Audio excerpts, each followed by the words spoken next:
CM Bhupendra પટેલની ઉપસ્થિતિમાં જિલ્લા શિક્ષણ સમિતિ મહેસાણા સંચાલિત અવિરાજ ચેરિટેબલ ફાઉન્ડેશન દ્વારા નિર્મિત કોચવા ગામે હેમા ગૌરી અશોક કુમાર બારોટ વિદ્યા સંકુલ લોકાર્પણ સમારોહનું આયોજન કરવામાં આવ્યું હતું। મહેસાણાના કોચવા ગામે શાળા લોકાર્પણ પ્રસંગે મુખ્યમંત્રી ભૂપેન્દ્ર પટેલે જણાવ્યું હતું કે આઝાદી બાદ સતત સમરસ ગામનું નિર્માણ કરીને આ ગામે અન્ય ગામોને પ્રેરક ઉદાહરણ પૂરું પાડ્યું છે। મુખ્યમંત્રીએ જણાવ્યું હતું કે છેલ્લા દાયકાઓ બાદ સતત ત્રીજી વખત પ્રધાનમંત્રીએ શપથ લઈને રાજ્યમાં ડબલ એન્જિનની સરકાર થકી અનેક વિકાસના કાર્યોની જનતાને ભેટ આપી છે।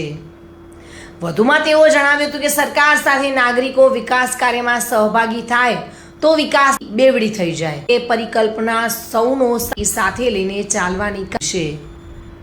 Today Gujarati news.